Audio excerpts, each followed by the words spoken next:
All right. Welcome, everyone, to another Market Conversations. This is Market Conversations with a new and upgraded internet. Now, for those of you that have followed me for the year or whatever I've been doing this, you know I've been producing all my stuff literally on a budget. All the software was free. Everything was free. If it wasn't free, I didn't do it. Well, this little internet investment was one that I felt was overdue. It was needed. And I hope that it pays dividends in that you get a cohesive, understandable piece of content. So anyway, with that being said, tonight's show, I got a really neat show lined up for you. This show came from a debate. So through the course of the year that I've been doing this show, I've met quite a few wonderful people, some of which have come to my circle of friends through the comments. Engaging comments lead to incredible conversations, lead to exchange of phone numbers, lead to a range of things that get discussed. And so real quickly, I want to welcome Wade. Thanks for being the first. We got BZ Comedy. We got Bill Gould. Hey, Bill. Scorpion. Tony. Hey, Tony. CKJ Cellmate. CKJ Cellmate. I don't know what it is.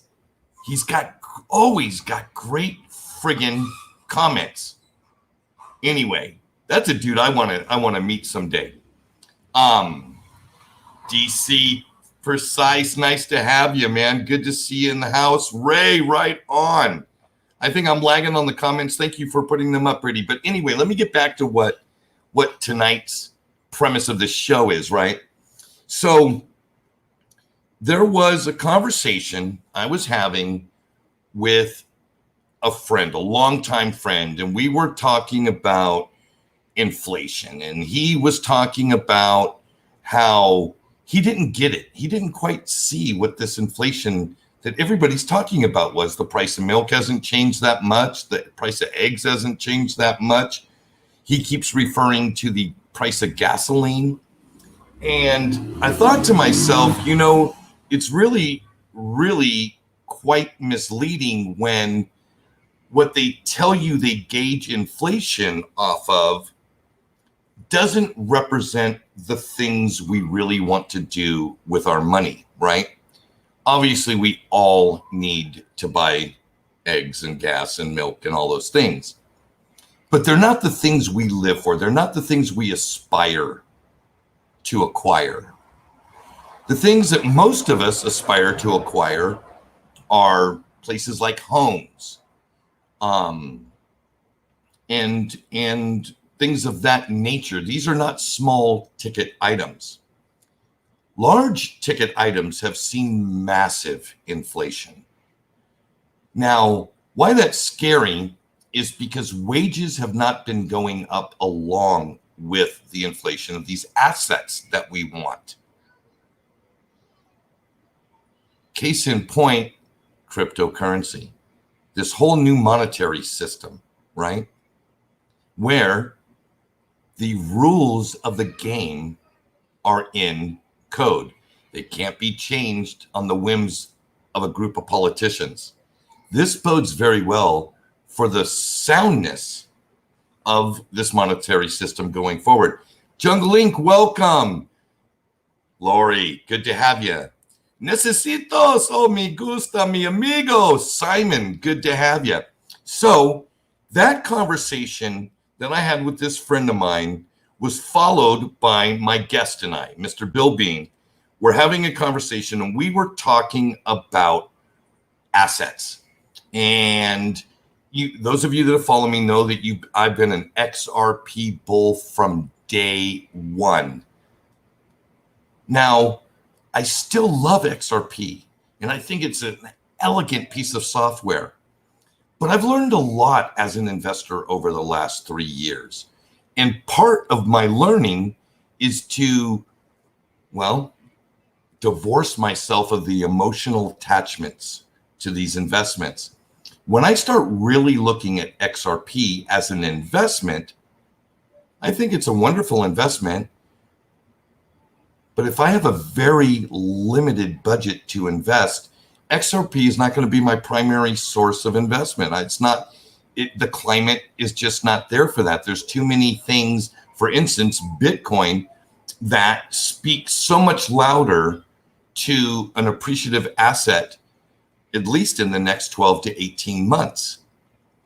Well, my conversation with Bill had a different spin on it.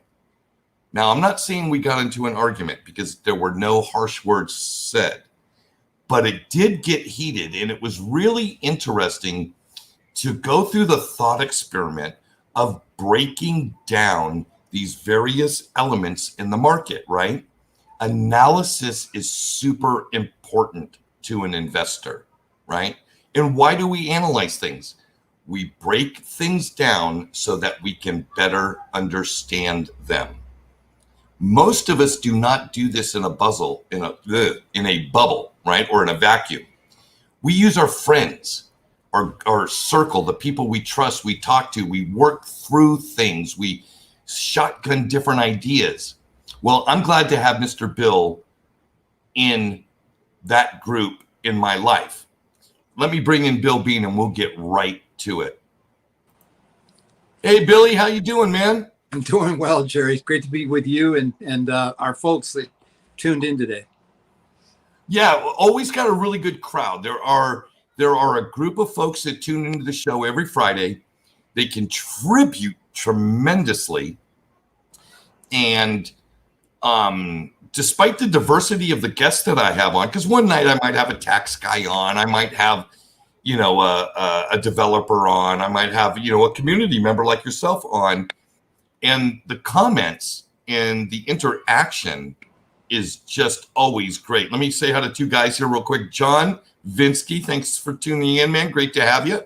And Apex Crypto, what up, brother? So, Bill, for the purposes of, I don't want to reenact our conversation because this shouldn't be scripted, but you had a really good point that you were making for why, for instance, you've maintained such a large bag of XRP when people like me in your life are saying, hey, Bill, XRP is wonderful. However, there's a real case to be made for allocation into Bitcoin. Now, let's dive into that. You want to continue? Let's continue that conversation. Yeah, very good. Let me just paint a little bit of background. I was in foreign exchange for about 8 years and have been focusing on crypto since 2017. And through the due diligence, by the end of 2019, had approximately 50 tokens that I was invested in. And then over the course of 2020, it became clear and clear to me that XRP was the disproportionate horse to ride from a multiple standpoint. 2020 was quite a year. Firstly, on March 11th, as you all know, the COVID scare basically redlined many of our investments tremendously. And then December 22nd, our dear departing SEC chair laid a little egg for us. The Lizard King laid an egg. He did. He laid an egg. And so, long story short, my strategy has become an hourglass strategy where I went from a sideways hourglass strategy where I went from a very wide group to XRP. I literally went from 50 to 12 to 4 to 1. And then after December 22nd, realized I had to change everything because of this thing that had been thrown in front of my tracks. And so that's the background. How I got to XRP, and I eventually got up to 317,000 tokens, and was just happy because I saw the track. As you know, we're in our third 4-year cycle. We spend 3.5 years crawling over cut glass and razors, and we're about to enter into the altcoin season. And there it was, boom, it was happening. We were also aglow with flare that happened around December 11, 12. Anyway, had to radically change. But the driving force for me, Jerry, has been multiples. And I think it's good to kick it back to you on how, in your mind, there's much more to it than just multiples. Well, I don't know if there is. It's just, what multiples are you talking about? More about that in a minute. So I think it's fair to say, and for the one or two people that may not know this, XRP was 85% of my portfolio coming into March of 2020.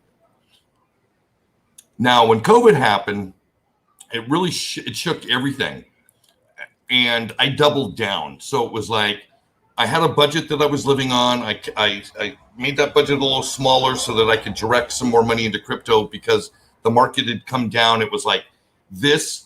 If you had capital in March, right? If you had capital in March, it had to be phenomenal because a lot of incredible quality assets were on sale. And so that was my strategy. Yeah. I'm just going to buy. And so I started buying a little bit of Bitcoin. I bought a little bit of Ethereum. I bought a little bit more XRP. Start going. And then I caught wind of the micro strategy entrance into Bitcoin late August. And I went, whoa, wait a second. That was a game changer for me. It would be similar to in the XRP world if the IMF said we're adopting RippleNet, or the Fed said, okay, we're going with the XRP ledger, and we'll use XRP as a distribution token, utility token. It's akin to that. When a publicly traded company said we're going for Bitcoin on our balance sheet, coupled with all of the conversations that you'd hear from the likes of the Nova Gratzes and the guys on Real Vision talking about the institutional interest. This was the confirmation for me. Mm-hmm. And it was like, okay, that's it. I have no other job than to get every single dollar possible into Bitcoin. Didn't mean I liked XRP any less. It meant I'd learned enough about the markets to see, okay, this is the signal. If this guy did it, others are going to follow. Right? Right. And then it just started coming like dominoes, right? Paul Tudor Jones, Stanley Druckenmiller, bada bing, bada boom, bada bing. And it was like, okay, it is on like Donkey Kong. My signal is Bitcoin, Bitcoin, Bitcoin, everything Bitcoin. Until it's not everything Bitcoin. And so so I fast forward to now, you fast forwarded to now.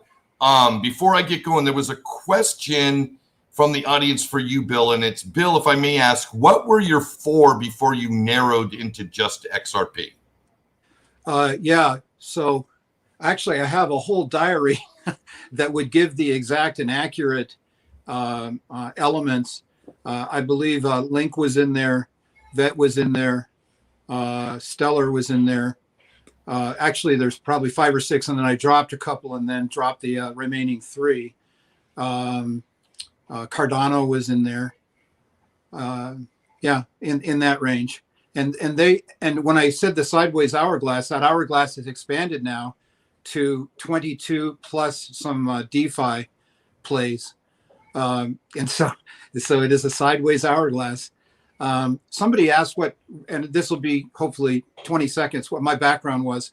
I came up through finance with IBM, have run a couple of companies, an energy company and one of the international training companies, have had a strategic planning consultancy since 1992, and have had about 240 clients across 70 industries.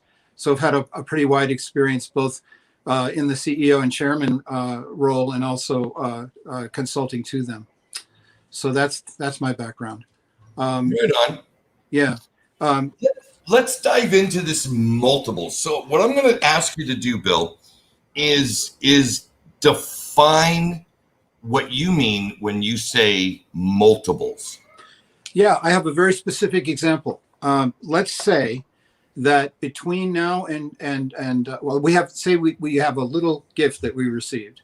In fact, it's funny, really funny. A neighbor of mine got a check for $11,000 last week because he has Louis, I'm sorry.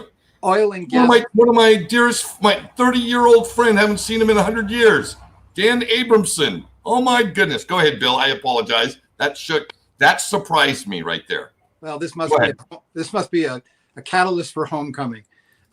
Anyway, he got a check for $11,000, and this was for oil and gas rights flowing under his property, and he did it on a long shot hope, and lo and behold, a check comes in for $11,000. So let's just say he spent $1,000 on his bride and his daughter, and the other 10 he's investing. So by year end, let's just take 3 scenarios. Let's be generous. Say Bitcoin, we invest the 10K and it's 30K by the end of December. That's a 3x return. Now let's say that say we go the Ethereum route, and Ethereum 6x's by year end, and that's 60K. Okay, and then take XRP. I think it's not unforeseeable that XRP could 10x at least by year end, and that would be in 100K. So you have 30K, 60K, 100K. You have 3 times your original, 6 times your original, and 10 times your original. Those times are what I mean by multiples. Thank you for that definition. Now here, folks, is the heart of the debate Bill and I had on the phone. Because Bill whipped out his trusty multiples argument. Now, he's done that to me before. He's whipped the multiples argument out on me before, and I didn't have a retort. I went, okay, great. I finally have been able to articulate the response. And that's why I thought it would be so fun to have Bill on the show tonight, and we'll actually work through it. So, Bill, state your XRP multiples case, and let's keep it in the time frame of January 1st, 2022.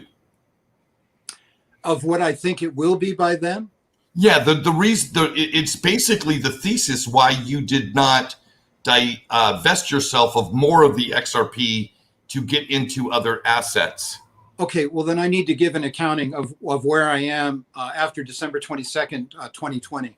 Very simply, I basically went from XRP at 317, and XRP is now 25% of my portfolio, and 75% of it is elsewhere, mainly contained elsewhere within the crypto realm, mainly in those 22 cryptos that include all the ones that I listed that were on my short list years ago that continue to vet out, and then some other ones. I think that the viewership would be pretty happy with the list if you were not only an XRP maximalist. One other point. This is not ideology. This was necessity. We have no idea if SEC froze us out in 2021. We have no idea. I wanted my money working for sure with things that were hot and happening. And so I felt that we would be at least 7 to 10x by 12/31/21, Jerry, in XRP. And I also felt that multiple would be higher than any other one that I could see on the horizon reasonably. And that's why I chose it increasingly from 2018-19 on, and why I still believe that when the smoke clears, the SEC will be a major road bump, but the international and macro picture of eventual adoption is coming the way of XRP. It's a large market also, so I'm not talking 100% market share. I think it's very bright for XRP in the long run.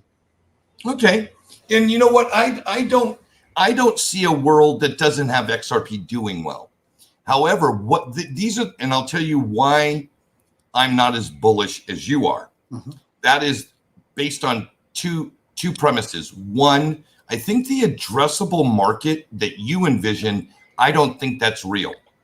I don't think there's a 12x in XRP by December 31st of 2021. I don't think there's an addressable market for it. This is why I don't believe there's an addressable market to get to those levels.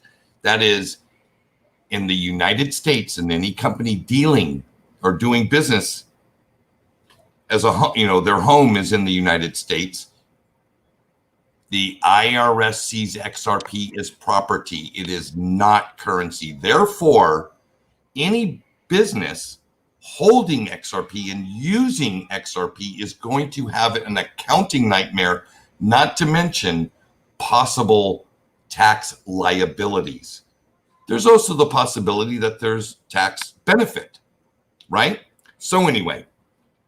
And I believe we'll be blessed with clarification from the SEC and hopefully other groups, other federal groups, so that there is some at least synergy and not confusing signals, as we've had in past years. Okay. Good luck with that. Absolutely, I understand. I think that is speculation, and I'm not afraid to say that I had biases that believe that also, but I have shed myself of set biases. The case that I was trying to make with you around Bitcoin is the multiples argument that you're talking about. I see the same thing for Bitcoin that you see for XRP. And that is because of the addressable market, because the new participants that are coming into the network now, although it might be one corporation or one pension plan or one endowment fund, they're not coming with $20,000 or $30,000.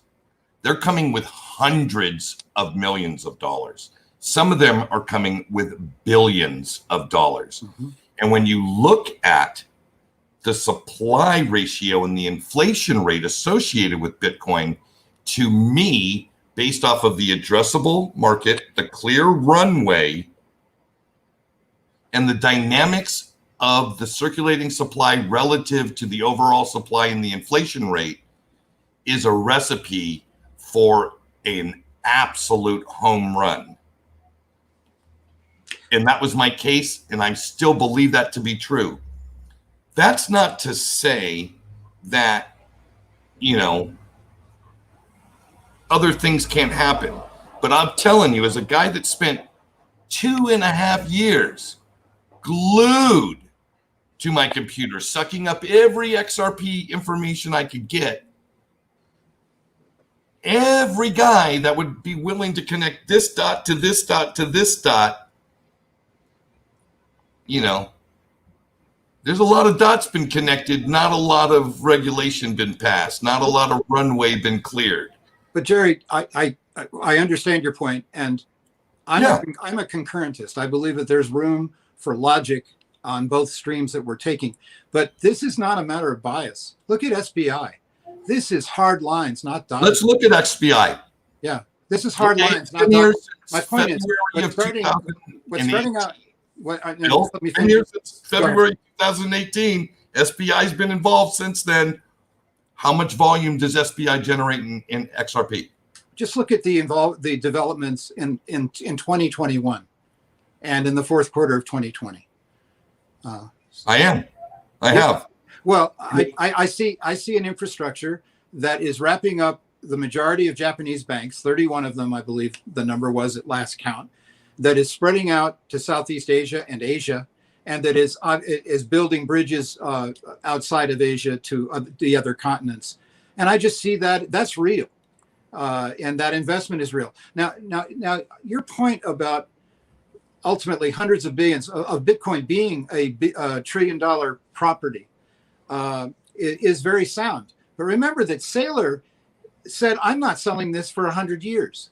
So that this to me boils down to time frames. I'm talking about a time frame over the year. I am not hearing a preponderance of BT. Even the maximalist BTC crowd are not saying 500 million by year end, which would be a 5x. And XRP will win that multiples game. I'll bet you a Shea Stadium hot dog that XRP will out multiple Bitcoin. What is happening with Saylor, to your point, is it is escalating the adoption of cryptocurrencies, of decentralized finance, Jerry, and it's making, and it's that is going to raise all boats, all utilization boats, of which XRP will be one of the big recipients. And the other thing is this: remember, this is a very, very significant point. Last cycle in 2017, it was 3 weeks that took XRP from a few dozen pennies up to 370. 3 weeks. I believe, Jerry, the window is very short. And so I'm talking about an opportunistic, wise leveraging of funds now that have a much shorter window even than year end. And I think that preparation needs to be made, and to put all my stuff into Bitcoin for all the reasons you suggest. To me, your time frame is way longer than what I'm talking about. And why I've moved to 22 other assets is because I'm seeing them all jump. I'm sure that your listeners are seeing and hopefully experiencing the same thing. So that's where I'm coming from. Yeah, I don't know. Here's the thing. It's back to, I looked at this and went, okay, the truth is there isn't that much information going on now that I didn't already know about back in 2019 and 2020, right? I was absolutely aware of the bridges that SBI was building. I was very much aware of the onboarding of X number of ODL corridors and clients. I also saw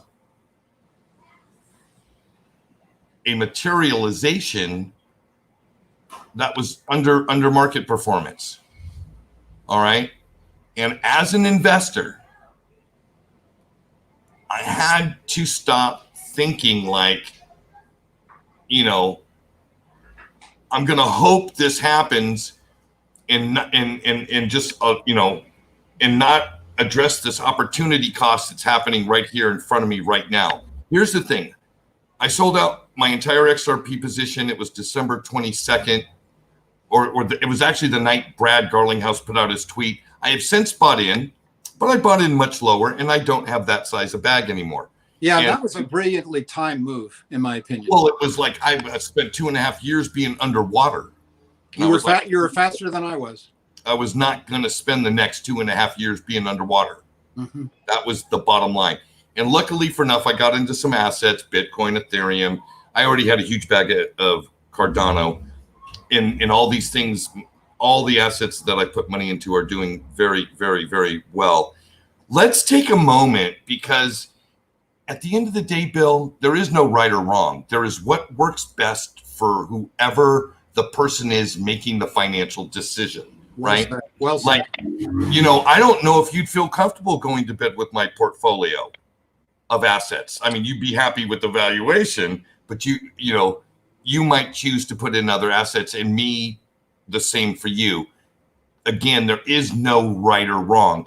I think it's super important, though, that we have these kind of conversations where we look at the other side, where we address these things that might be contrary to the opinion that we're holding, because I think it sharpens our, it's that iron, steel sharpens steel kind of thing.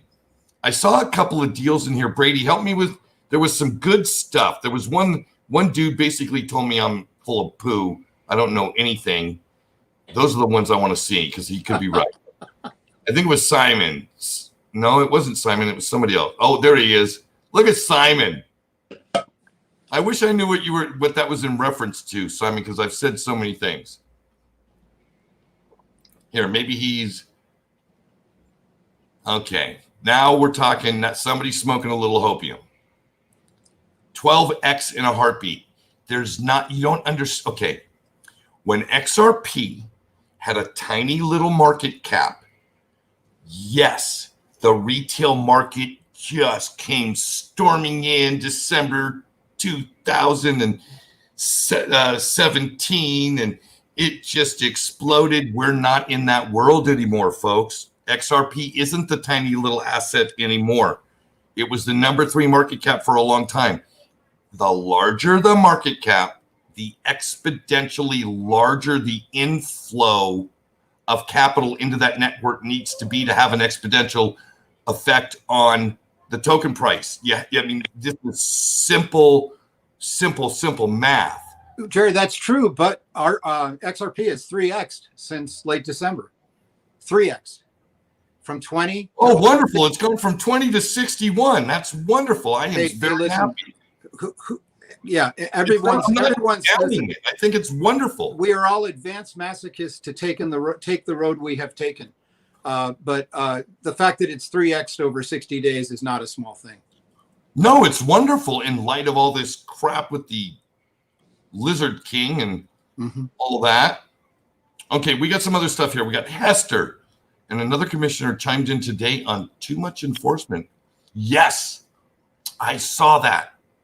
Matter of fact, she put an article out through the SEC blog, whatever, where they post things, stating that the SEC is taking a new stance on the way they view the offers for settlement. Now, does that have anything to do with XRP? I don't know. One can only hope. Channing, this IMF G20 plan on using XRP, I don't know about that. Matter of fact, I think somebody connected some dots. Somebody saw Christine Lagarde talking to somebody that resembled Brad Garlinghouse, and through that particular connection, they have derived it's, ECU and IMF are going to start using Ripple tomorrow. I don't think that's true. There would be too many sources coming in to confirm that. But if you have a confirmation, Channing, please, I would love to be wrong. And one thing that's become clear in our discussions is that this is not about you dissing XRP. It is a matter of, in your mind, tempering your portfolio based upon the terrain that exists now and the momentum that exists into BTC. Correcto mundo. Jerry was tired of having a huge fat bag of XRP but being broke. I was tired of it, Bill. I couldn't handle it. Yeah, somebody asked on here, and I want to respond. I did take some of my XRP and convert it over into the others. So there was some movement. Also, it'll be interesting, group, won't it, on what eventuates with Flare. Right now it's IOUing at 27 cents. It'll be interesting to see, A, if that happens, B, if it grows to a proportion of XRP over time. Look at Stellar. Stellar is in the mid high 40s. So it'll be interesting to see what these other ones are doing. But to the answer, yes, I did pull and share into some other alts that I thought would yield immediately. That turned out to be a fantastic move for me. Excellent. Hey, I want to say thanks to Simon. Simon, thank you so much for the $7.99. I don't know what we call that, a super chat, super sticker, something like that. Super chat, yeah. If BTC hits or it's 300 grand, we will XRP be Jerry. All G20 nations have regulated XRP. Okay. Hey, guys, I am not committed to any one particular stance except for the one that benefits my portfolio. And that's just the truth. I have seen XRP act outside of normal market conditions long enough to say, okay, I have a very limited amount of allocation, right? I can only put a little bit in. I'm going to put it in the things that I see are going to benefit me the most. Now, if you have a long time horizon, right? Because I've seen this all the time. I have seen XRP shoot up and I've seen it come right back down. Here are the factors. Nobody can ignore this. This cannot be ignored. And if you ignore it, then you're ignoring it at your own peril. And that is, what are market conditions that XRP has that others don't? Well, it has a controlled, what we call inflation rate by the company Ripple, who controls the XRP2 escrows. All right. Whether it be programmatic or OTC sales, sales are sales. Introducing tokens into the system. You've got a former founder that cannot stop selling the damn things, and he's selling them as much as he can within the guidelines of his court agreement. And he still got billions of them. That is a very real thing. Anytime you have the ability to or do influence the supply and demand principle, demand for XRP will have to constantly exceed that of the selling pressure from McCaleb and Ripple. Now, Ripple may have slowed down a little because of this SEC thing. And they're pushing a lot back into escrow, and they've been doing that for a number of months. And yes, they have. And this is not I'm not down on Ripple. I'm just being real. I'm being a realist. Mm-hmm. I am a huge XRP bull. Anybody who's watched this channel for any period of time knows I love XRP, but I don't love it so much that I will ignore its liabilities. And any investor that ignores the liabilities of the assets they're invested in are doing so at their own peril. That's my case. I'm sticking with it. I mean, look at. I have an experience that confirms this. So I was on Uniswap. I had 70 transactions where I was moving in the DeFi space. Fully 40 of them tilted because the gas fees exceeded my very gracious allotment of gas in those transactions. And I went away, you won't believe this, with 6 DeFi positions on a target list of about 25, making small positions. The point is the gas on Ethereum is really becoming a massive hurdle. This may not have been anticipated by that crowd to this degree. That's an example of what you're talking about. If you have your blinders on a maximalist kind of trend, you put yourself in risk danger.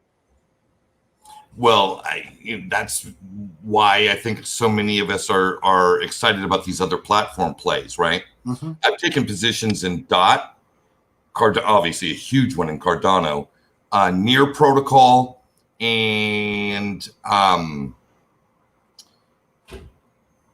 smaller ones, VET and XDC. But I'm telling you, this thing with Flare, this has got me excited because the promise of DeFi, the ability to allow others to access your liquidity and get paid for it, is fundamentally a very sustainable model, right?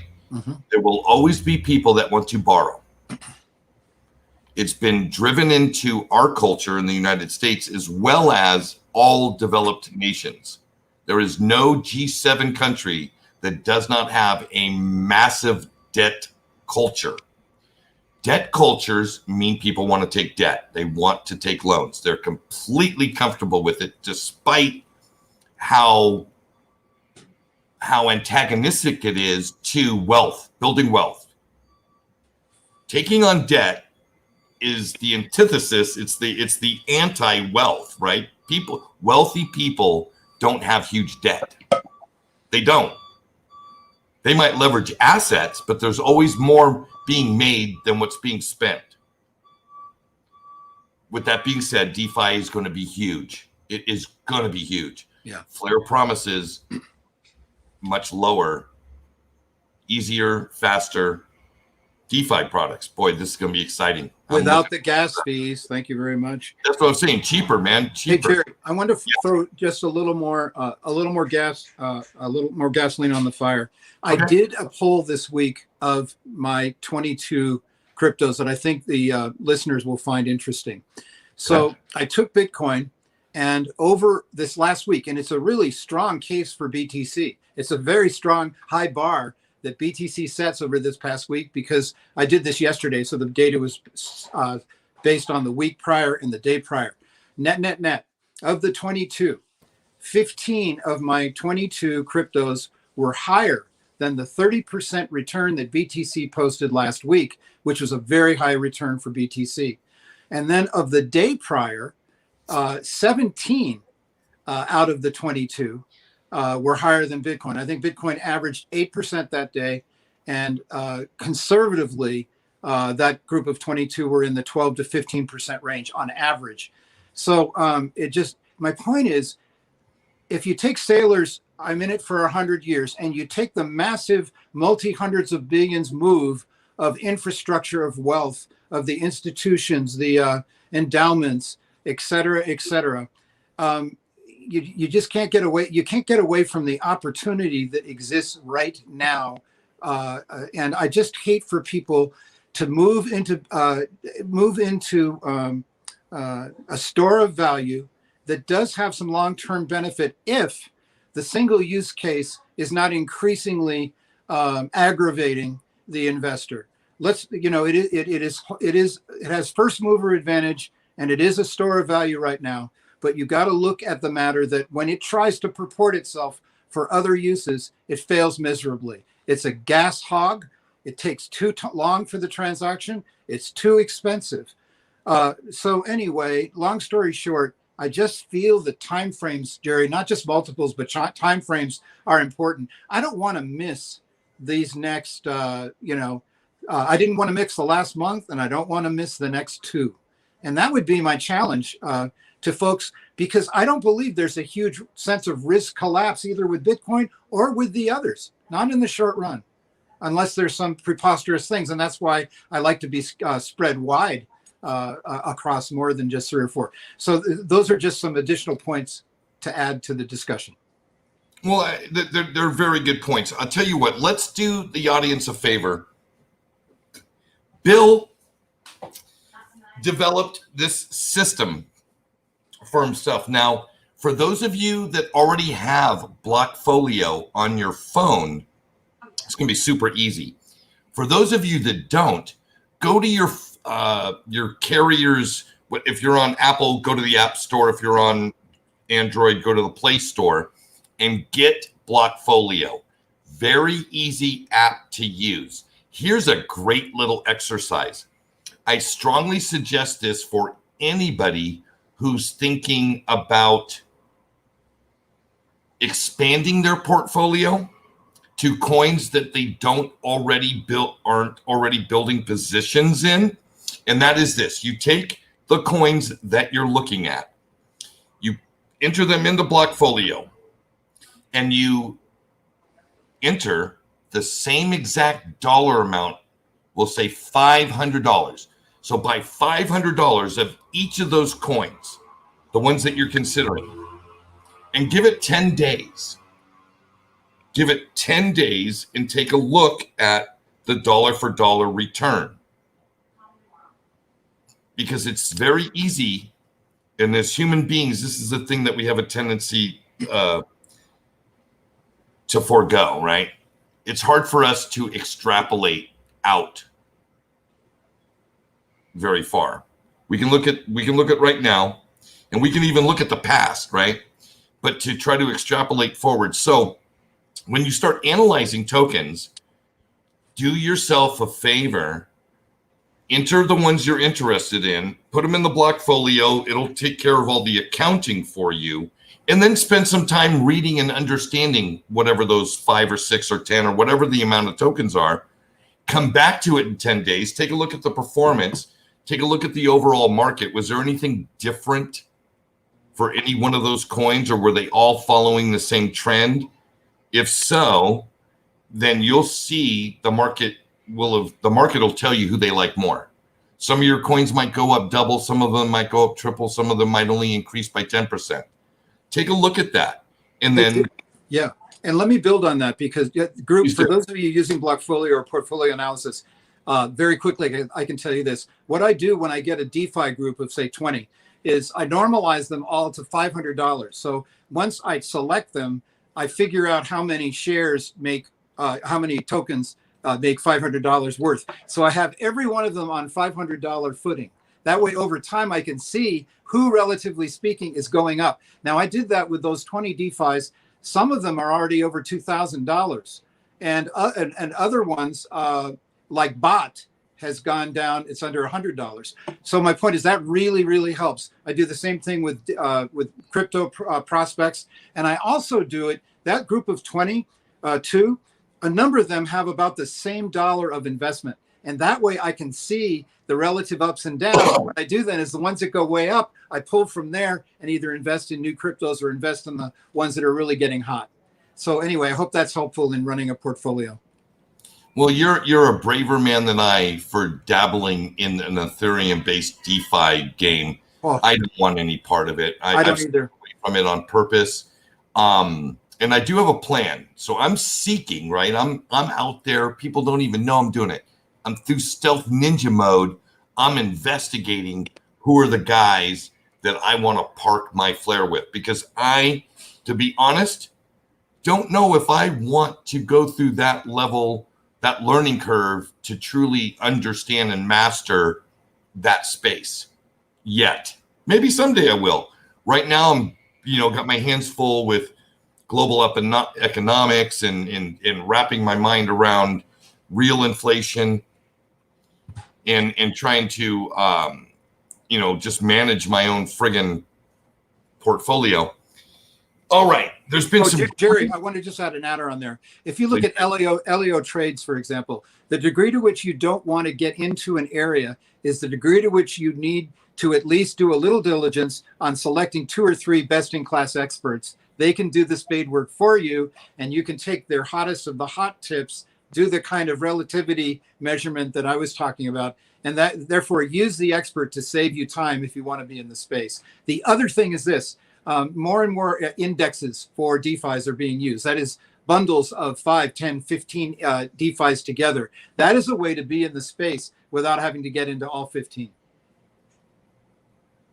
Again, back to, I'm sure glad I'm not messing around in that place, because number one, I would be, anybody that's used, for instance, XRP or XLM to exchange value,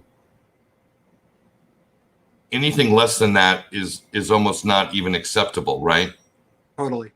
And to have something cost me what I'm hearing these gas fees are just to do a transaction, I would on that alone, I don't want no part of it yet.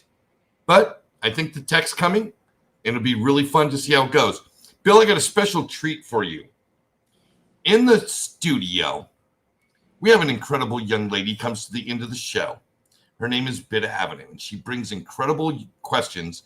Now, when Beta first came to the show, it was very obvious she was very green. And it's only been, 4 or 5 months maybe. She's becoming a seasoned little investor, but she's still bringing great quality questions that give us all a little something to think about. So let's welcome in Bita, talk to us. What's going on, young lady? Hey, happy Friday, everybody. Hi, good to see you. Good to see you guys. You got to hear a whole bunch of the show. What do you think of our little debate that we had? I got in a little later. I missed the first 10 minutes of the show. But I got here when Bill was talking about his background a little bit, and it got me, hey, Jungle. It got me curious about what in your background and your finance background has been a very helpful skill or knowledge that you were able to bring to this crypto space. It's just a fabulous question. Firstly, I was a creative writer, a creative writing Hebrew major at Brown University, and practicality, falling in love, got me into an accounting track. So I changed majors, changed schools, and then came up through IBM.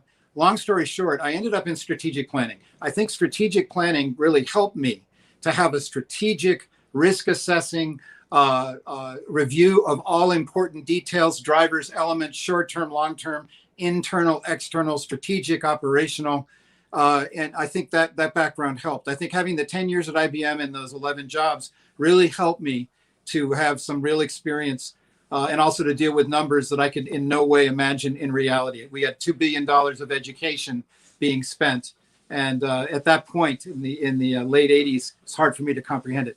And then I think running companies has been a big help. The third thing I would say is realizing that I would not be forever young and forever on planes. I started to get into Forex. Foreign exchange really helped me. I spent 8 years, I think 10 or 11 courses in it. And that was a very good background. And then immersing myself in the crypto space and just paying my dues to learn it. Those are all factors that have helped me. But I mentioned the creative writing because I think having a right brain creative kind of capacity, in addition to a left brain analytical viewpoint, that combination helps to use intuition as well as cognitive skills. Yeah. Yeah, that's awesome. Thank you. Yeah.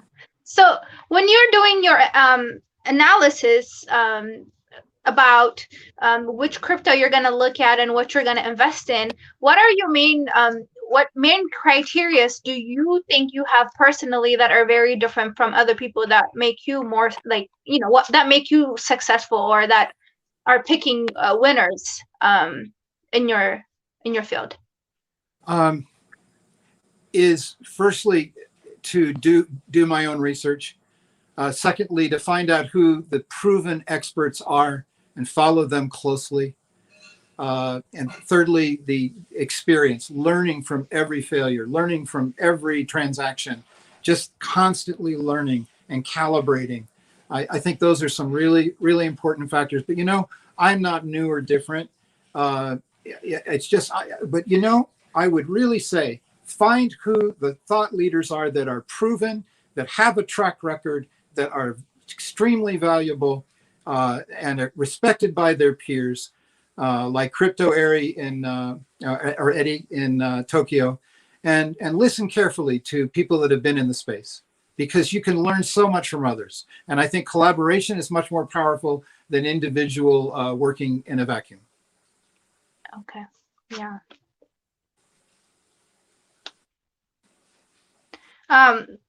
Jerry, can't hear you. We can't hear you, Jerry. I apologize. Oh, there you are. Jerry being muted, that's an oxymoron. A little birdie is saying that the NASDAQ is going to offer a crypto ETF next week. Now, I don't know. I have not heard that, but I did read, and this is confirmed, Canada, the Ontario Securities Commission did authorize a Bitcoin ETF for Canada. Now, strangely enough, it's in every province in Canada except Toronto. And Toronto happens to hold the Toronto Stock Exchange, which is the largest Canadian exchange in Canada and happens to offer 90% of all U.S. investment OTC products, i.e. the Canadian cannabis stocks, et cetera, for those of you that are following cannabis stocks at home. Sorry, Bitta.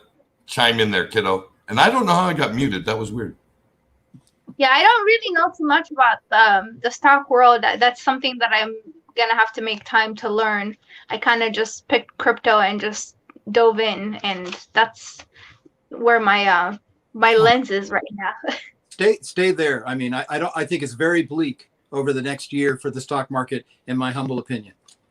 Oh, okay. It seems to be something that I hear over and over again from people that have been in the space, in the traditional space, for a very long time. So it's interesting how people that have a lot of experience in the finance world look at it versus the everyday stock investor looks at it. It's very interesting how very different the views are. Mm-hmm. It's amazing. But Jerry, did Bill's opinion of how he invests things have changed any of yours? Like, what are the things that you're possibly like rethinking? Like, is there anything that have Well, I'm rethinking if I want to continue to be a YouTuber. Bill just completely kicked my ass tonight. Not true. I'm thinking maybe I'm thinking I might cover some kind of hobby or something. Like, I'll go out and watch people collect eggs, and I'll do commentary on the egg collecting. Humility is a blessing, Jerry. No, I mean, here, the wonderful thing about having people in your life that won't agree with you, that will tell you what they think, is very valuable. And I've been fortunate enough to develop a circle around me of people that will give their opinions, even though they know they could be different than my own opinion, right? Right. You know what I mean? Yep. And it's like, I learned this a long time ago. It's wonderful to have very strong opinions, right? But it's also very important to have them loosely held. So I have very strong opinions about things, but I'm also willing to change my opinion if new information or information that can't be ignored tells me to change my mind. Mm-hmm. I would love to have my XRP thesis be wrong. I really would. Now, I don't have a large position in XRP right now because of the thesis that I have. But I tell you what, if it establishes itself and there's some consistency over some period of time, I am more than happy to increase my position in XRP, because underlying the market conditions for the asset is one of the most elegant pieces of technology that I have ever seen. And I've looked at proof of work systems. I have looked at proof of stake systems. I have looked at other confederated Byzantine fault-based consensus algorithms. XRP is beautiful. It's elegant. But that doesn't mean it's going to be successful. I hope that it will be. I'm a big fan and I'm cheering for it. I'm just not willing to put today's capital into it until the narrative changes for me. Jerry, also in the closure standpoint, from that angle, you were gracious to share your portfolio with me, and I like your portfolio. I don't have any BTC, and I don't have any Ethereum, and so that's where you and I would differ, because of all the things we talked about tonight. But those other choices, frankly, they tick the same boxes that I'm in. I think you and I overlap by about 8 of them. So anyway, we're not as far apart as we may think. Well, I'll tell you what, Bitta, what do you think about this? What do you think about this news that we keep hearing from the Flare folks? I mean, assets are coming on board, right? First, it was obviously everything was built on XRP. Then Litecoin comes into the mix. Okay, great. Liquidity is good. Liquidity is a good thing. I'm not a big fan of Litecoin, but liquidity is a good thing. Then we hear about Gala Games. I'm excited about Gala Games. Have you or Bitta, have you ever been involved in a video game that actually had an economy inside of it? I understand how it works, and I have friends that are gamers. However, I am not a gamer, and I do not get. I just don't have the ability to be a good gamer. So I don't really get involved in it, but I've heard of it. I don't really know how all of it works, but it's exciting. It makes me want to study the Flare and how it works more. So it's been a very interesting. I'm following Ari and also Mickey B. Fresh just for those, and also the Flare community, just to understand what's going on. I don't fully quite grasp everything that's happening, but I'm kind of just involved and trying to hear everything that's going on, even though I don't fully comprehend what's going on. So we're getting there. Bitta, the wonderful thing about this is what you grasp today, you'll look back in a month or 2 months and you'll go, wow, I've got a much deeper understanding. It's all of us are on a path of learning. Every single one of us is on a path of learning. And that's why we tune into each other's shows. Like I see Jungle in my show tonight. I love Jungle Link. I watch his stuff. He's got great commentary. It's like he does editorials. You know what I mean? I don't tune into his show to get the news. I tune in to get his opinion on news. Crypto Ari, same thing, does great research. Very rarely miss. I love Rob at Digital Asset News. He gives me news, and I like that. But we have each other. We have the communities and the friends that we're putting around each other.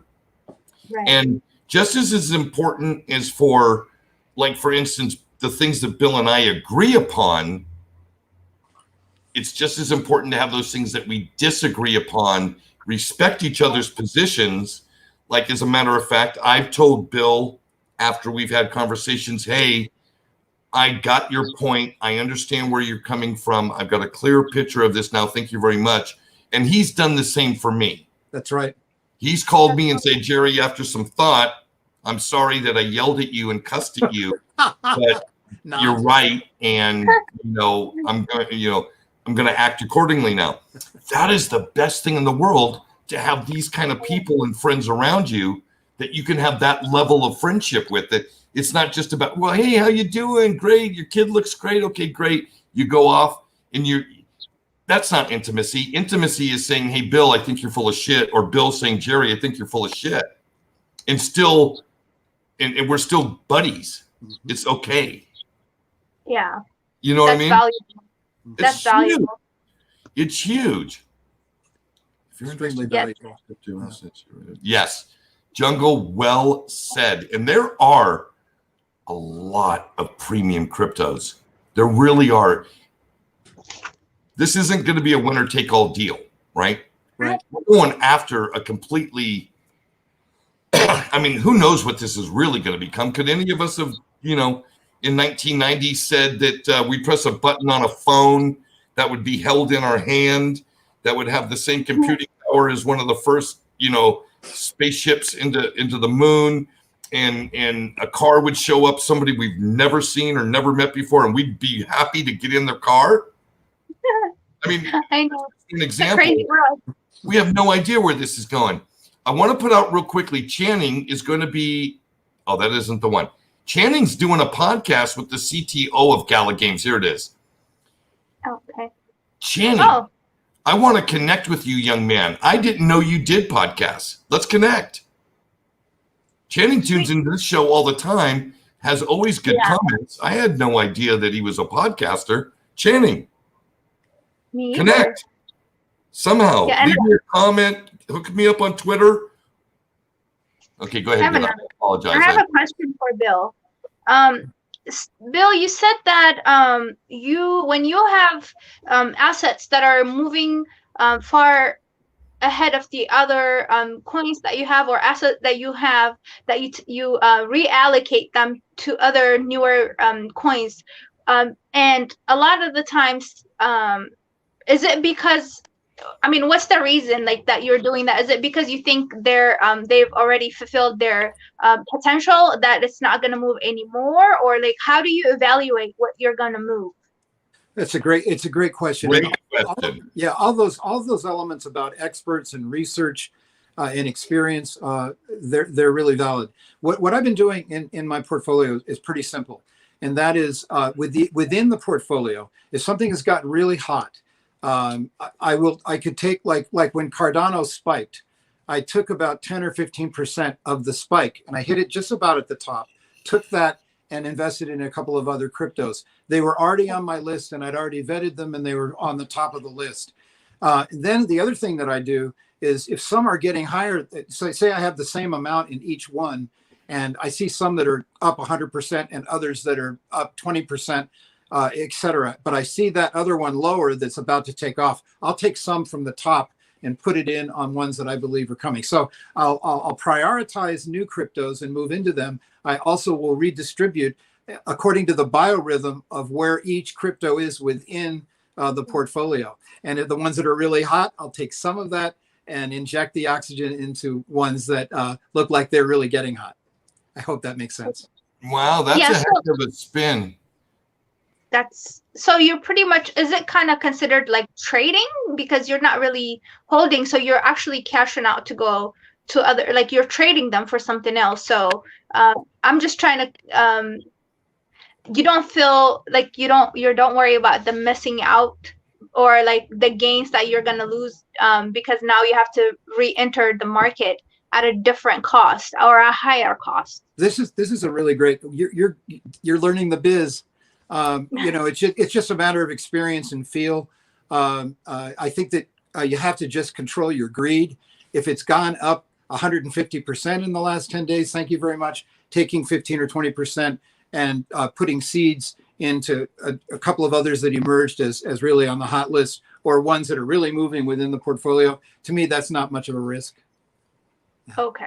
Yeah. That's good to know, because what if the ones that you're getting into have relatively to, and they're within that particular like asset has already moved like 50% or 100%, would you still do the same action? Like, let's say you were looking at VET, for example, and when you are looking at it and what it is, it has moved the same amount within those 10 days that Cardano has moved, let's say 150%, and VET also has moved 150%, but you haven't bought VET yet. Would you still move that card, like the little bit of the Cardano to VET, even though you haven't captured that yet? Yeah, it's a great question.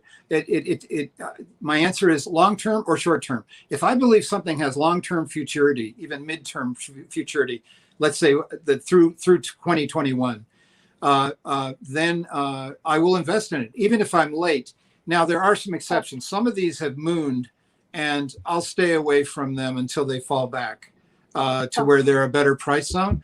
But what I'll do on the short-term ones is I will do timing where something is really high, something else is just starting to arc up. That's when I'll pull the short-term move.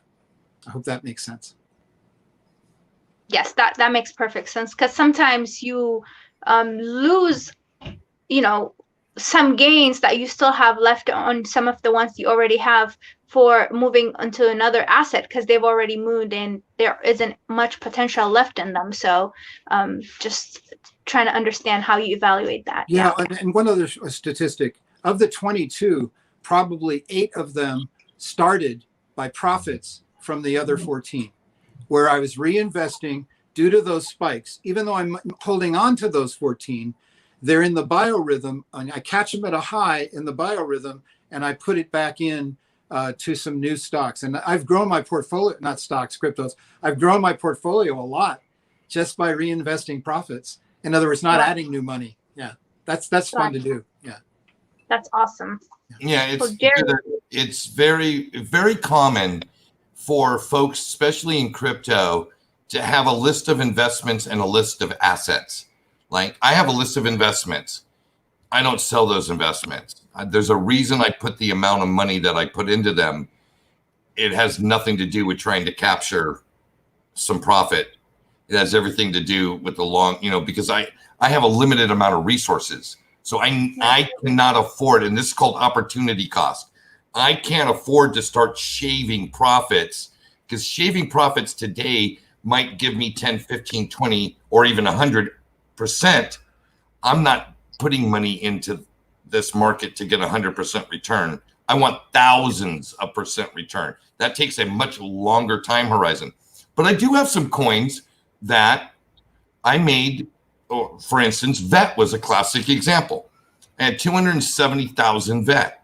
I bought them all cheap. I mean, geez, I got in for 0.006 or something like that. I mean, it was not even a penny yet. It was 0.6 of, a penny. Mm-hmm. And it went on a really nice run. And I was able to 2 different times take some off, but I never ever anticipated holding on to that entire stack the whole way. It was always, once I got to certain levels, I was going to recapitalize some of that money into something else. For instance, I recapitalized into additional Bitcoin. I re-entered my XRP position when it was at 22 cents after the first initial deal with VET. And most recently, it's through VET that I got into Quant. So VET bought my Quant and bought my DOT. DOT I got at $9. Look, it's at 27 now, and it looks like it's going to go. Quant, I don't even want to tell. I'm embarrassed to tell you what I got Quant at, and I'm extremely, extremely happy with it. But I'm going to keep 100,000 VET no matter what. I'm going to keep 100,000 Cardano no matter what. There's thresholds that I will not go beyond, because for me, it's easier. Every penny if you have 100,000, every penny it goes up is $1,000 in your pocket. I love that math.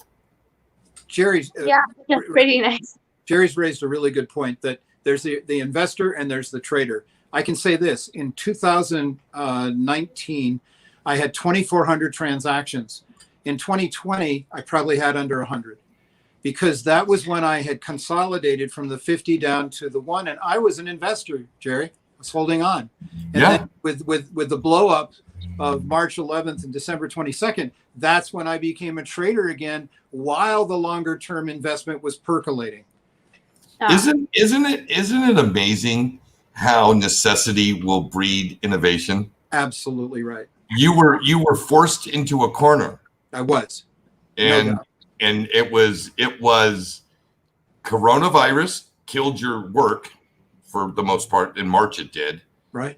And the market going down didn't help your positions. And it was like, I now have to get creative. Well if said. I want to continue to lavish my bride in the manner in which she likes to be lavished.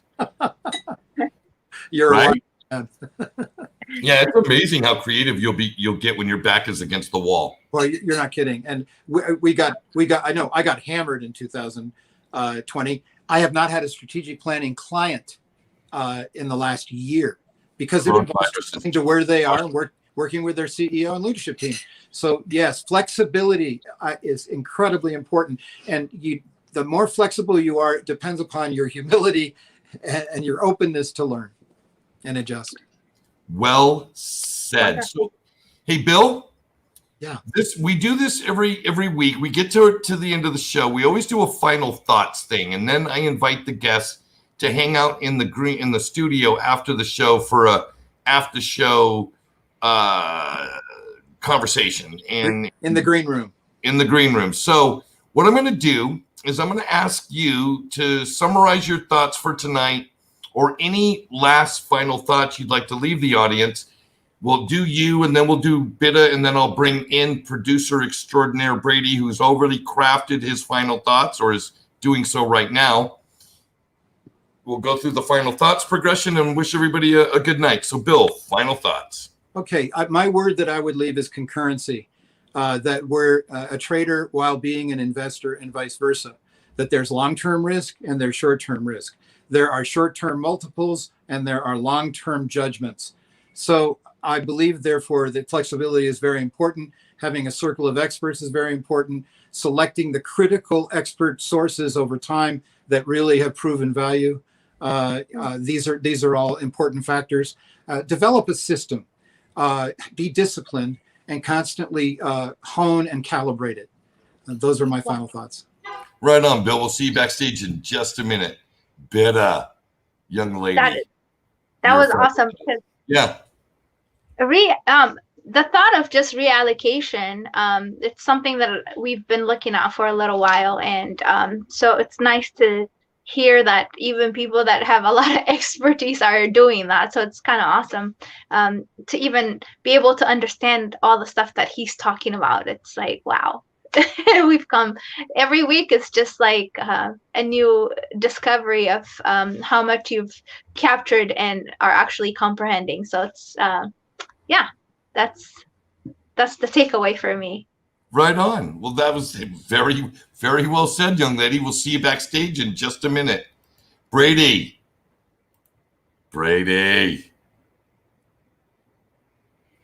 Yes. Final thoughts, young man. It's interesting. Even before this conversation, I was thinking about this, so it was actually ironic that it's actually where it went. But I feel like forcing myself to look at, I think Nick started the ball rolling, or at least with me, when he started being more expressive on what's a trade versus what's an investment. And I think this conversation has even, pivoted off to a whole other explanation of, even within that, you can do like the crypto hedging where, you sell a little bit of your high flyers, so you can either buy some that are undervalued or buy new ones. But I think this whole thing, whether it's short-term or long-term, I think it forces us out of either our comfort zone or our learning lulls, or if we get lazy and just green candles kind of makes you want to kick back and relax. But at the same time, you then have to know what you're doing with new capital. Are you going to shave anything off the top? So you kind of always have to keep learning and pushing to get yourself out of the comfort zone so that you learn more, pick up things, retain them, or put them down and keep moving. So I think we're all headed in the right direction. Right on, brother. See you backstage in just a minute. So as I wrap up my thoughts for tonight, I'll share with you something that I've been wrestling with for the last, week and a half. And that is continuing to allocate. So I've got some money coming in a little tiny bit of money. The YouTube channel brings in a little bit of money. Thank you very much for subscribing and hitting the like buttons, folks. And for those of you that are associating yourself and participating with the affiliate links that I have below, I really appreciate that. And so I'm thinking and I'm looking, and it's like I have this that I wrestle with all the time. I don't have enough Bitcoin, but I really don't want to buy Bitcoin at $47,000. I don't have enough this. Well, look at it. It's surging. I don't have enough that. It's surging. I don't like buying into surges. So what I've been wrestling with is this putting new money in the market by bringing it in and parking it in USDC on my Uphold account, waiting for the prices to come down. Believe me, all markets come up and down. Do I think we're going to see 95% or 80% corrections in Bitcoin? No. But I do think we'll see 50, 60% corrections in certain other lower cap assets. It's just the nature of markets. So what I'm trying really hard to do, and it's very hard, I'm finding it very difficult, is actually develop some dry powder. Have money ready. Stack the USDC until the right buying opportunity comes, because I know it will. I don't know when. And it's really hard when all my favorite assets are just exploding. I want to join in. I want to buy more. I want to keep packing my bags. But I don't know. And that there lies the entire game for all of us. None of us really know. So it's a different journey for each and every one of us, but we're all going to the same destination, and that is wealth creation. That's all of our goal. We want to learn all the ins and outs of it. Once we have that wealth, we're going to want to learn how to preserve it, how to protect our assets. That's the journey I'm on. That's the journey I'm going to continue to share with you, whether it be through my interviews, my live streams, or those of you that decide to take a chance and join the Beyond Moon Investment Club. It's the Patreon group that we've started, and it's going very well. Thanks for tuning in, folks. It's been a heck of a ride.